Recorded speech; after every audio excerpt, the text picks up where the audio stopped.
El Señor puso una palabra en mi corazón y es el que viene dando vuelta en mi cabeza, en mi pensamiento, en el tiempo que Dios quiere para nosotros, el tiempo que resta, los próximos 6 meses del año, pero también el tiempo que resta, los años que Dios nos dé. Y cuando uno toma una decisión o tiene que tomar algunas decisiones en cuanto a qué es lo que Dios quiere que transmitamos, de la forma que quiere que lo transmitamos, he encontrado algunas cosas y quiero ir a alguna esencia de lo que es la palabra de Dios. Uno tiene que definir qué es lo que Dios lo mandó a traer y cómo Dios lo mandó a traer.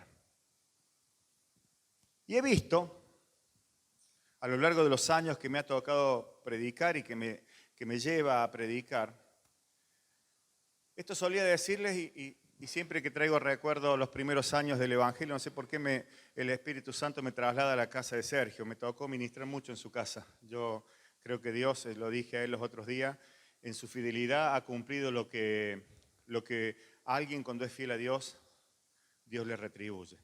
Un tema, quizás no es personal porque nos conocemos, pero después si quiere chusmee con ellos. Pero siempre solía decir esto aquí en la iglesia y cuando hablábamos en aquel grupo que predicábamos allí, siempre les dije esto: mi intención, mi deseo, mi mandato es formar hijos sanos. ¿Sabe lo que es un hijo sano? ¿No? Usted sabe lo que es un hijo sano. Usted cuando cría a su hijo, si usted le dicen esto le hace mal, usted no se lo da, aunque creo que la pediatra me dice las madres le dan lo que le hace mal a los chicos. Pero digo, si usted sabe que algo le hace mal a su hijo, no se lo da. Si usted sabe que si usted le da un traguito de caña legui para que se duerma, no está bien. Así que no se lo da, ¿verdad? Espero que nadie haga eso. Pero digo, usted no hace eso, usted no le hace el mal a su hijo porque quiere que crezca sano. Usted no le diría a su hijo, vamos a jugar con la nieve y le pone un yorcito de verano y le dice, mójate que no te va a hacer nada. Usted lo abriga, le pone un gorrito, y vamos a jugar con la nieve, que cae nieve. Lo va a cuidar. Porque su deseo como padre es que crezca sano. Y creo que en el Evangelio, en esta tarea de edificar la casa de Dios, que son las personas, mi misión y mi visión de esto, esta visión nueva, que no es nueva, pero que es nueva para este tiempo quizás, no es motivarlos a tener una gran vida, es hacerlos crecer sanos.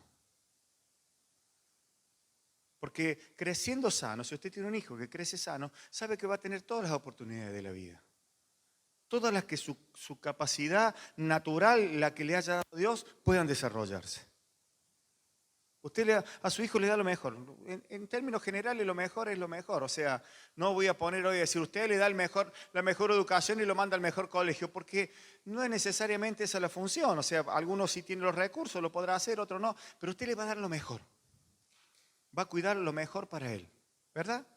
Y este es, en esencia, lo que Dios nos manda a hacer, lo que Dios me ha mandado a hacer, lo que he tratado de hacer, con todos los errores que esto implica por ser un hombre, y los hombres nos equivocamos, es formar a personas que conozcan a Jesús, que se encuentren con el Espíritu Santo, que sepan que la palabra de Dios es fuente de vida, que sepa que en Jesús, como decía el domingo pasado, está el billete ganador. Que si conocen al Espíritu Santo, conocerán a Dios, y si conocen a Dios, tendrán al Creador de la vida. Que si le son fieles a Él, obtendrán las grandes recompensas que Él da a los que le son fieles. La palabra que compartíamos el miércoles, que la puse en el grupo porque los miércoles somos pocos y ni siquiera me pertenece en un sentido de autoría. Dios se la dio a Anabela, después creí que la Mica tenía algo que ver, pero no hablan igual nomás. Son hermanas. Y puso un audio, pero al margen de eso, la palabra en esencia, el ejemplo de este José, que habiendo nacido con un propósito de parte de Dios, siendo hijo de Jacob, Jacob que es Dios de Abraham, de Isaac y de Jacob, y Jacob que es el que forma a partir de él las 12 tribus de Israel, a partir de este José, a partir de los hermanos. Dios pone un propósito y este jovencito nunca se apartó del propósito. ¿Por qué? Porque tuvo una vida sana en Dios. Nunca se paró en una plataforma de venganza, ni de autoridad, ni de sometimiento, ni de altanería. A pesar de que sus hermanos le habían hecho el mal, y vaya que mal, lea la historia. Lo vendieron como esclavo. Podría haber estado de 10 el vago, dijeron una prédica bien cordobesa. José podría haber estado de 10, porque fue a trabajar a la casa de Potifar y la esposa de Potifar, que estaba bien buena, quería dormir con él. Y le daba todo lo que él quisiera. Y él dijo, no. Y eso le valió irse a la cárcel. Pues, pero ¿qué hubiera allí? Agarrás y tenés. No, nunca apartó. ¿Por qué? Porque era un hombre íntegro. Y esa integridad significa conocer bien a Dios. Ser sano. Chicos, vamos a predicar el Evangelio. Y créanme que los estoy preparando para predicar el Evangelio. Créanme que los estoy preparando para transmitir verdades, para llevar salvación. Pero no puedes llevar algo si no estás sano. Y crecer sano es muy importante. Y sano significa tener un conocimiento claro. No torcido, no engañoso o no simplemente emocional. Entonces, he visto, y en eso meditaba ayer a la tarde, y solo es una apreciación personal, ¿no? Y no es para decir, esta es buena y esta es mala, es una apreciación personal. Tengo 2 caminos para llevar adelante esta tarea que nos toca en los próximos años, en este tiempo. 2 caminos básicos dentro del Evangelio que hoy conocemos y la manifestación de la palabra que hoy conocemos. Uno, y que es el que voy a tomar porque siempre he tomado y Dios me lo ha hecho recordar.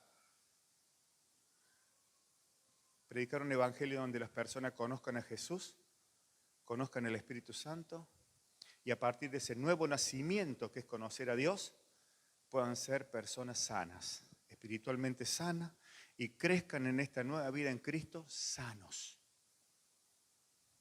Sanos. ¿Cuál es la esencia para esta sanidad, por decirlo así? Que se les manifieste Jesús. Que conozcan a Jesús.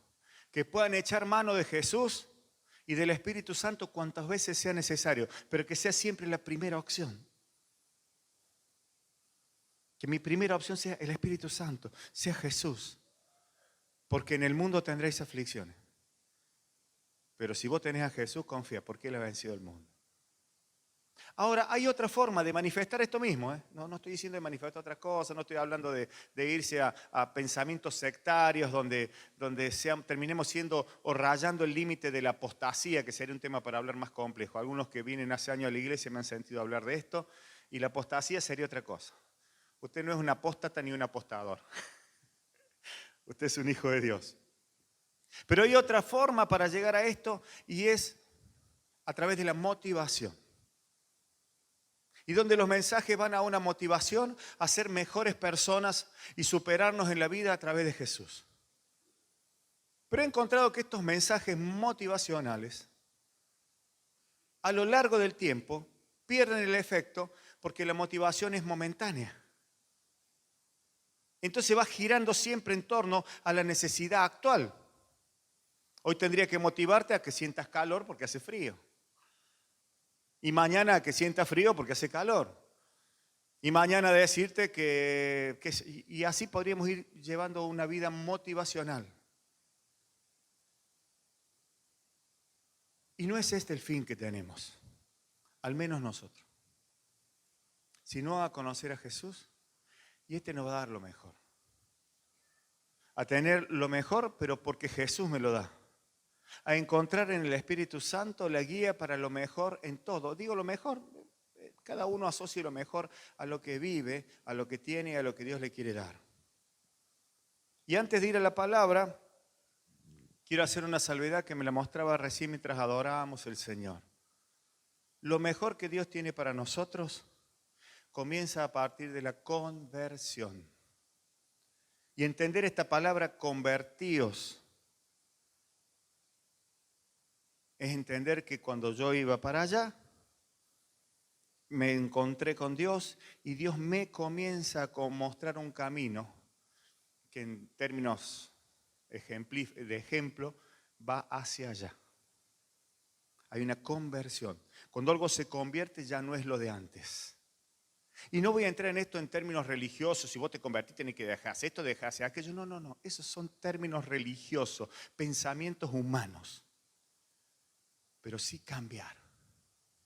No cambiar porque yo tengo que cambiar. No, yo tengo que cambiar, yo tengo que poner. Yo he escuchado tantas veces, no, me he puesto las pilas con el Señor, así que voy a cambiar. Va a ser difícil que cambies así. Pero si conoces a Jesús, si te enamoras de Él, si lo reconoces, y si a través de Él entras en comunión con el Espíritu Santo, vas a hacer una conversión. Y vas a cambiar tu realidad. No vos, Dios. Y esta realidad te cambia. Cambia la esencia de aquello que te llevaba a la maldición. Porque cuando vivimos bajo este mundo, sea con dinero y con muchas oportunidades, o sin dinero y sin ninguna oportunidad, estamos bajo maldición. Y usted ve como personas de mucho dinero se pierden sus hijos, pierden la herencia.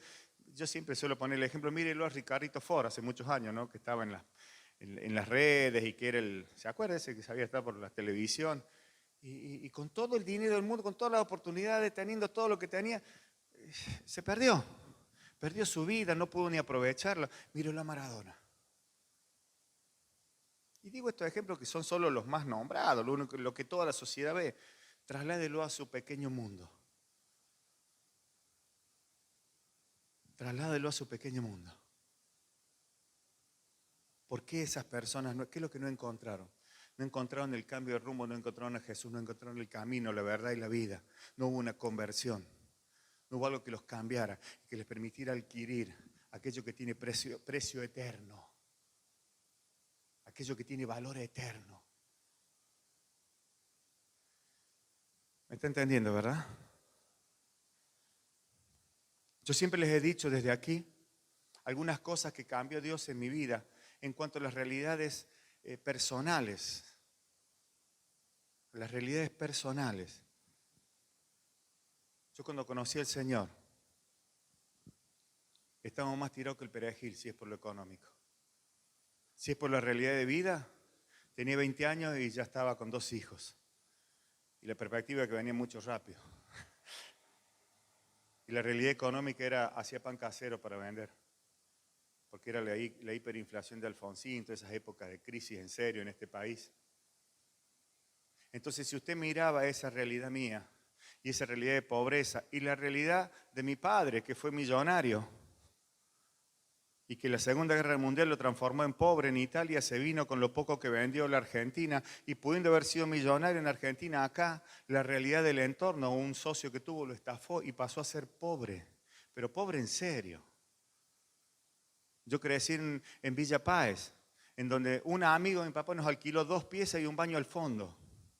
Ahí crecí yo. Ahí aprendí a jugar en las escarchas, porque era todo lo que tenía para patinar, porque patineta no me podía comprar, bicicleta menos. A entender que esas realidades son cambiadas por Dios, pero que hay algo más. Porque cuando cuando conocí al Señor y entendí que mi rumbo cambiaba, lo primero que Dios comienza a cortar son las maldiciones. Y las maldiciones son generacionales. Y para cortar maldiciones generacionales tenés que cambiar el rumbo. Y eso es convertirse. No es solamente cambiar de religión, dejar de ir a la católica, vas a la evangélica, y después de la evangélica vas a la otra evangélica, y de esta evangélica vas a la otra evangélica. Y estamos de cambio en cambio, y nunca logramos nada porque no conocemos a Jesús, porque no encontramos al Espíritu Santo, porque no encontramos el mensaje sano, porque no crecimos sanamente. Donde sabemos juzgar lo que conviene y lo que no conviene. Porque no aprendimos a proyectar verdaderamente, en todo caso, lo que muchos llaman motivacional en nuestra familia, en nuestros hijos. Porque no aprendimos a abrir barreras que nos son puestas solo en nuestra mente. En esas condiciones crecí yo y en esas condiciones sembré mis hijos el propósito de Dios en su vida. Y de un hombre y una mujer muy humilde, con condiciones muy adversas, Dios hizo lo que ustedes pueden ver hoy. No mandé a mis hijos a la universidad porque me sobraba la plata o porque tenía contactos con gente que era universitaria. Porque Dios abre puertas. Porque Dios cambia el chip. ¿Usted me está entendiendo? Dios quiere hijos sanos. Dios quiere que sus hijos tengan abiertas todas las puertas de la vida. Dios quiere que esta sociedad cambie. Pero no en función de una prédica motivacional que ustedes tienen que ser los mejores. No somos los mejores, somos los escogidos. Que no es lo mismo, porque el escogido tiene responsabilidades. El mejor es alguien que, soy el mejor. Usted es un escogido. Y los escogidos tenemos la oportunidad y las responsabilidades. ¿Sabe a quién le pertenece la universidad? A sus hijos. ¿Y por qué no la ve? Porque nunca la vio, porque no hubo una conversión. Eso solo lo hace Dios. Eso solo lo hace Dios. Lo vamos a desarrollar en otro momento. Pero para ello, Dios tiene que cambiar acá. Cambia la manera de pensar para que así cambie tu manera de vivir. Y eso lo produce Dios, no un mensaje. ¿Vamos a trabajar en ellos? Sí, claro que vamos a trabajar en ellos. Pero quiero que sean sanos. Quiero que entiendan que sano significa Jesús y Espíritu Santo como esencia de nuestra conversión. Y a partir de allí, todo lo demás te será añadido. ¿Querés que la realidad de tus hijos sea distinta? Y no ponga a contestarse en su cabeza. Y no estoy diciendo que la realidad mía tenía que ser muy distinta a la de mi papá, porque mi papá fue una excelente persona. Si muchos de los principios de vida que me los inculcó él. Qué sé yo, ser honesto, ser respetuoso. Entonces yo no quiero ser como mi papá. No estoy hablando de papás extremos, que también los hay. Estoy hablando, ¿vos querés que la misma realidad sea para tus hijos? ¿La que te tocó a vos o querés que sea mejor? ¿Vos querés que tu hijo simplemente termine un primario y un poco de secundario? ¿O querés que tu hijo llegue a los niveles hasta donde la capacidad que Dios le haya dado alcance? ¿Qué querés? Dios lo hace. Dios lo hace. Ahora, tiene que haber una conversión. Y la conversión comienza acá, en nosotros. Y comienza en una relación con el Espíritu Santo. Comienza en ser sanos. Comienza en saber plantearle a Dios lo que necesitamos. Comienza en cambiar la manera de pensar para así cambiar la manera de vivir. Comienza en donde encontramos, hallamos y ponemos en primer lugar a Dios. Comienza con el mensaje del domingo pasado, adquiriendo el billete ganador y yendo cada domingo a cobrarlo. Cada día buscando, yo quiero lo mejor. Yo quiero lo mejor en Dios. Quiero lo que Dios tenga para mí. Que a veces no necesariamente es lo mejor a mis ojos, lo que Dios tenga para mí. Quiero esa responsabilidad de Dios. Y entonces cuando me preguntan, ¿y cómo lo lograste? ¿Y cómo hiciste? Y a veces digo, no sé, ni sé cómo hice. Pero sí sé una cosa, que cuando encontré a Jesús, que cuando encontré al Espíritu Santo no lo solté más. Y que cada paso de mi vida lo di acompañado por Él, guiado por Él. Y hoy puedo hablar desde la experiencia de los errores, que cada paso que di por decisión propia no siempre fue exitoso. No siempre dio buenos resultados. Pero cada cosa que hice en Dios, el resultado siempre fue como un producto que Dios hace. Amén. Gloria a Dios. Entonces, entendiendo esta cuestión de un pensamiento sano en Dios, encontré una palabra en el libro de, con lentes veo mejor, Mateo, capítulo 20, y vamos a leer del verso 20, Mateo 20, 20 en adelante. Veo aquí en el relato del Evangelio, que no es otra cosa que un relato un tanto histórico. A veces dicen algunos que no necesariamente es histórico, porque la historia va con un relato cronológico y estos son relatos de lo que aconteció. Entonces no es que qué pasó primero, qué sanó primero Jesús, a la suegra de Pedro o al ciego. ¿Cuál fue el ciego primero? Entonces depende del Evangelio, si usted analiza, estas son cuestiones que se aprenden en los institutos bíblicos por ahí. Si usted analiza, según Mateo, el primero fue Bartimeo y según Marco, el primero fueron los dos ciegos. Entonces digo, no hay un relato cronológico. no es un relato histórico, sino es un relato, son relatos de lo que Jesús hizo. Y Mateo es uno de los que más da relatos, más cosas menciona de lo que Jesús hizo. Y Jesús venía haciendo de todo. Antes de llegar a esta parte donde estamos, que vamos a leer ahora.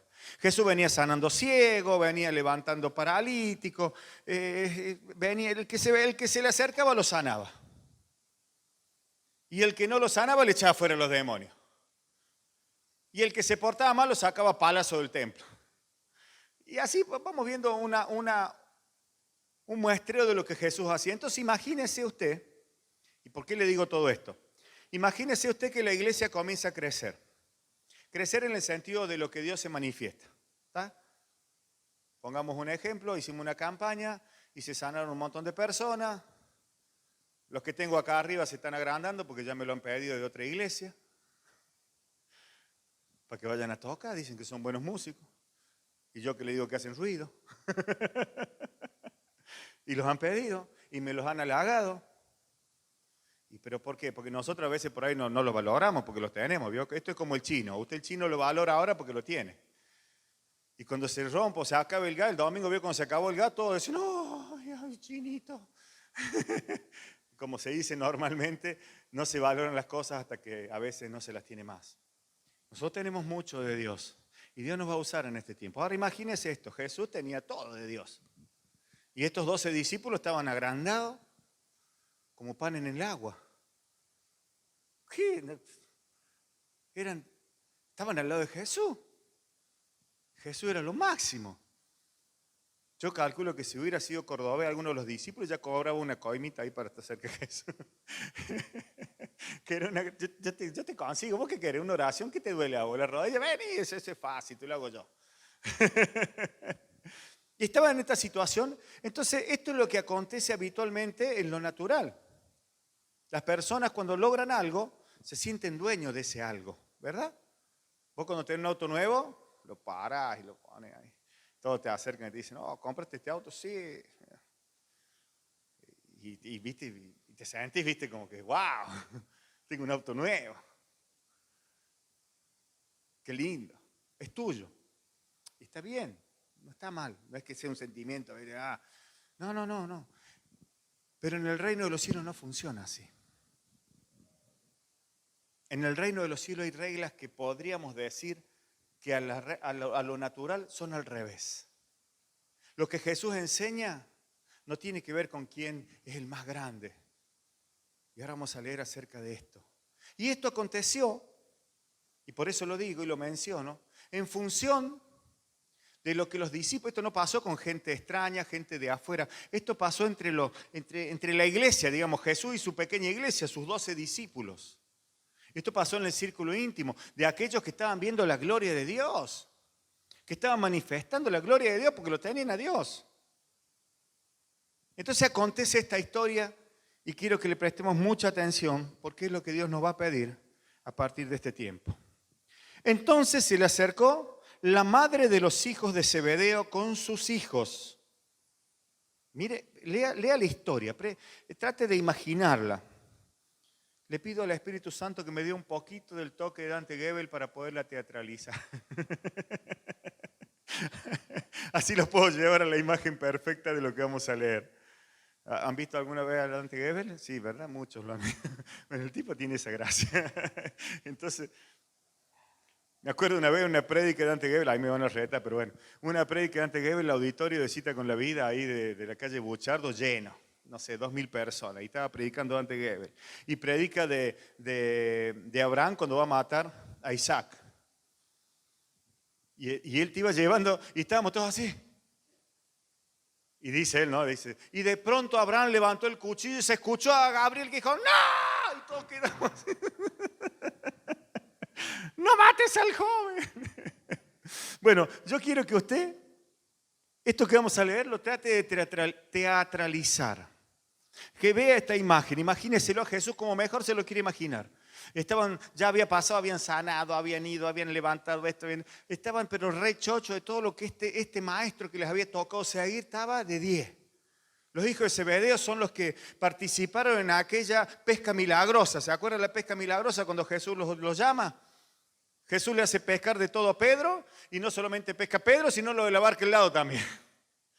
Y llenó 2 barcas. Recogieron todo y le siguieron. Entonces estos arrancaron con un milagrazo. Es como si usted viene a la iglesia y se va de la iglesia y pone la mitad del sueldo en la iglesia, y cuando llega a su casa una caja de zapatos llena de plata. Más o menos así. Dice, wow, yo puse 10 pesos y el Señor me dio 1.000.000. Una cosa así. Ellos habían vivido de todo. Y digo para que entendamos. Porque no solamente habían visto los milagros que Jesús oró. No, habían visto los milagros cuando la pesca milagrosa. Es como esto. Es como cuando vos pones plata y de pronto te multiplica la plata. Es Dios. Entonces empezás viendo realmente cosas, decir, esto es para que entendamos que cuando vos sos sano en Dios, Dios cubre todas tus áreas, la económica, la emocional, el futuro. A veces, y esto quiero hacer mucho hincapié en los que son padres, Dios no se detiene en tu próxima boleta de luz. Dios no se detiene en tu próximo vencimiento de tarjeta. Dios no se detiene en la próxima cuota del colegio a lo que le pagan. Dios no se detiene. Dios mira mucho más allá. Entonces, cuando mires a tus hijos, no pienses solamente en que Dios le provea las zapatillas de marca que tenés que comprarle para este día, para que se sientan bien. Pensá que Dios los puede hacer doctores, ingenieros, abogados, contratistas, el mejor mecánico, espero que Dios lo haga. ¿Entiende? O sea, Dios no se detiene en eso. El mejor comerciante, el mejor jugador de fútbol, y que no se olvide de la iglesia. No toque algo. Dios no se detiene. Pero mire esta imagen. De pronto, una madre. Y dije al principio, ¿qué es lo mejor que quiere para su hijo? Esta es una madre que quería lo mejor para sus hijos. Para que no la juzguemos, porque si uno va a decir, qué interesado. No. Piense en ese entorno. Entonces, se le acercó la madre de los hijos de Zebedeo con sus hijos, postrándose ante él y pidiéndole algo. Maestro, venimos, te reconocemos, maestro. Y se postraron. Y Jesús estaba allí. Imaginémoslo, Jesús. Seguramente andaban por toda la ciudad predicando. Y se había metido seguramente en una casa. Y estaba en el sillón. Esa casa tenía un living, tenía un sillón cómodo. Entonces Jesús le dan el mejor sillón, estaba allí. Los otros fueron a comprar algo, a prepararse, a estar. Y ellos vinieron y le hicieron una petición. Él les dijo, ¿qué quieres? Y ella, la madre, la que busca lo mejor para sus hijos, ordena que en tu reino se sienten estos 2 hijos míos, el uno a tu derecha y el otro a tu izquierda. Entonces Jesús respondiendo dijo, no sabéis lo que pedís. ¿Podéis beber del vaso que yo he de beber? ¿Y ser bautizados con el bautismo con que yo soy bautizado? O sea, les pregunto, esto es una pregunta. ¿Ustedes pueden hacer esto? ¿Pueden beber? Y en otra traducción de la copa amarga que yo voy a beber, porque eso es lo que Jesús dice en otra traducción. ¿Y pueden ser bautizados con el bautismo que yo soy bautizado? Claro, la respuesta inmediatamente es sí. Ahora, ¿podemos nosotros ser bautizados en el bautismo de Jesús y todos los que han sido bautizados o los que desean ser bautizados van a decir, sí, podemos, yo sí quiero? Ahora te voy a ir un poquito más allá respecto a estas 2 cosas. Cuando vos bebés de la copa, cuando vos bebés de la copa que él bebe, está hablando de la copa del nuevo pacto, esa que comemos cuando hace el pancito rico la Susi. Y nosotros hasta graciosamente lo decimos y en broma y en risa y en alegría de compartirlo, pero ¿sabe lo que significa? ¿Usted sabe lo que significa ese vinito caro que tomamos? Significa que usted está siendo parte del pacto de sangre y se está identificando con la muerte de Cristo. Ahora, ¿sabe qué significa un pacto de sangre? ¿Ha visto en las películas antiguas de época lo que es un pacto de sangre? Yo muero por vos, vos morís por mí. ¿Está dispuesto a morir por mí? O sea, Jesús no le está haciendo una pregunta al azar. Dice, ustedes no saben lo que piden.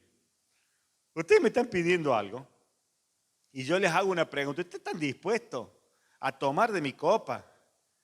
¿Y sabe lo que significa bautismo?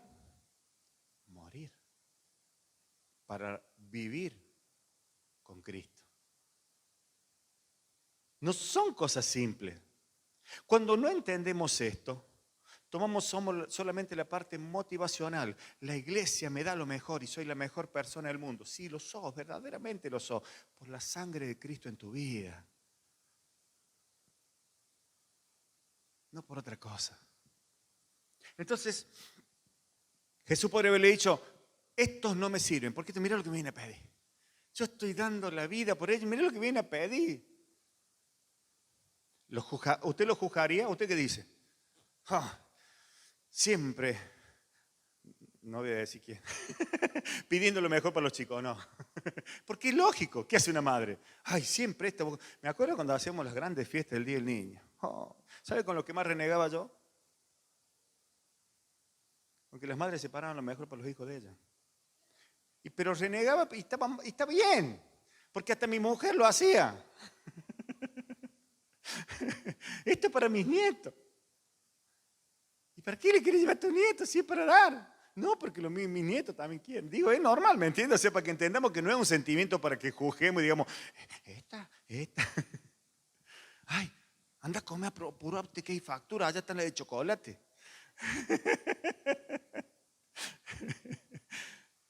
Entonces esta madre está pidiendo, entonces Jesús le podría haber dicho, esta mujer te va a ir al infierno vos por la forma que piensa, egoísta. Solo pensá en vos. Jesús no le responde eso. Y hoy le quiero decir a la iglesia, hoy le quiero decir a cada uno de nosotros, usted no necesita la foto, uno a la izquierda y otro a la derecha de Jesús o del pastor. Sabe que eso es otra cosa que pasa en la iglesia, los celos. Yo por ahí evito comentar porque yo soy malo para las redes, ¿vio? Entonces trato de no ponerle feliz cumpleaños a nadie cuando ponen feliz cumpleaños porque me voy a olvidar el próximo y ese próximo se va a ofender.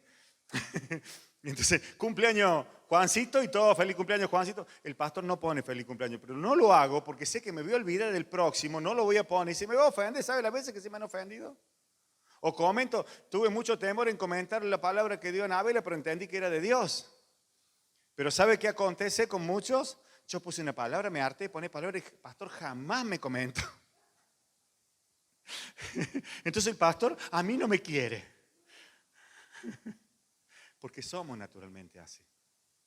Somos naturalmente así. A este lo visita, a mí no. Recuerdo que dejé de ir a tu casa porque tenía en celo que iba a tu casa. Cometí el error, mandé a otra persona. Fue un error, decisión personal, natural. No le consulté a Dios porque Dios me había mandado a hacerlo. ¿Pero qué pasaba? Porque el pariente. Ni parientes somos. Es más, él me copió los ojitos verdes, pero no somos parientes. Pero se desata eso, ¿vio? Entonces veamos cómo es en el reino. Entendamos cómo es en el reino. Entendamos qué quiere Dios para nuestras vidas.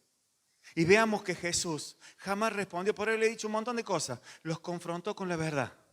Dijo, ¿ustedes pueden hacer esto?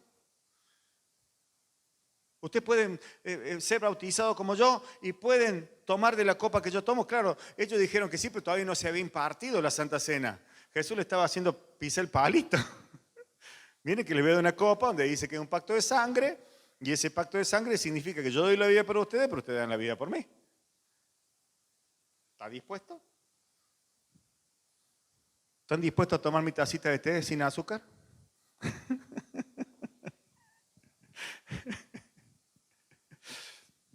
Entonces sigamos leyendo. Es la heredera del amén. Seréis bautizados. Y ellos dijeron, dejé aquí. Y te bautizado. Y ellos le dijeron, podemos. Dijeron habrán dicho, ¿acá? Logré. Mis hijos van a estar a la derecha y a la izquierda de Jesús. Y yo, nomás soy la hija de los príncipes, la madre de los príncipes. Tengo lo mejor en el reino, la mayor unción, la mayor riqueza, todo. Entonces, ¿qué contestaron inmediatamente? Podemos. Claro que sí, Señor. Entonces Jesús sabiamente les responde y les dijo, a la verdad, de mi vaso beberéis y con el bautismo que yo soy bautizado, seréis bautizados. O sea, Jesús ya lo sabía, ustedes lo van a vivir.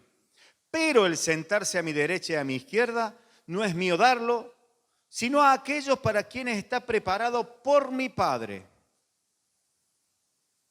Y ahora sigamos la historia. Sigue la obra de teatro. Los otros que no estaban ahí ya habían terminado de preparar la picada y pusieron la picada y se vinieron y escucharon esto. Entonces dice así, cuando los 10, o sea, eran 2 acá y otros 10 allá.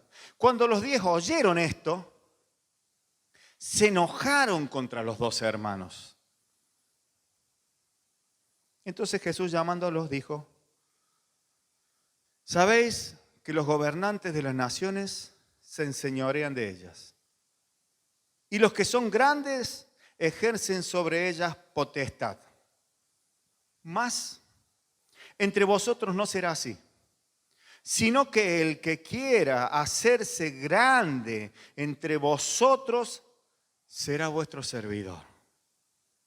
Y el que quiera ser el primero entre vosotros será vuestro siervo. Y en otra versión dice, será vuestro esclavo. Como el Hijo del Hombre no vino para ser servido, sino para servir y para dar su vida en rescate.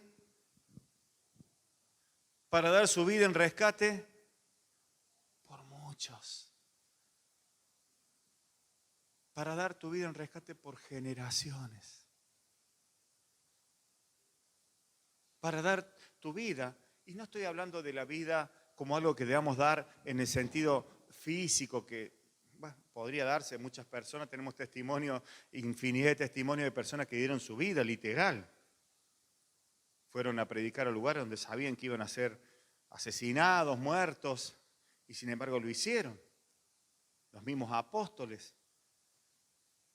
Pero estoy hablando de la vida en rescate por muchos. Esto mucho significa lo que viene detrás. Esto mucho significa las generaciones. ¿Estás dispuesto a dar tus pensamientos, tu vida, lo que vos querés, lo que vos más anhelás, muchas veces darlo por rescate de muchos? Vos no viniste para que te sirvan.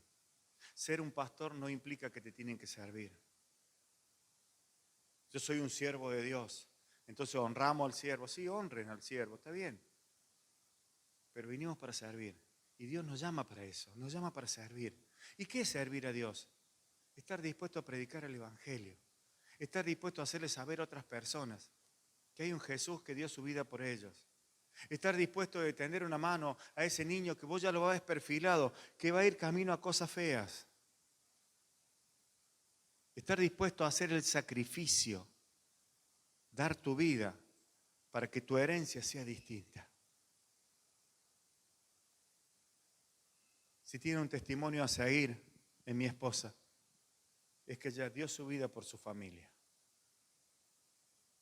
Dio su vida por sus hijos. No para cumplir los caprichos de sus hijos. De hecho, sus hijos, ustedes lo escucharán hablar y decir, la mamá no daba esto, no daba aquello. Pero el resultado es mirar mucho más allá. Es mucho más allá. Es ver el propósito de por qué Dios le dio vida a tu hijo. Estar dispuesto a esto. Mientras tengas vida, mientras tengas aliento, hay propósito de Dios.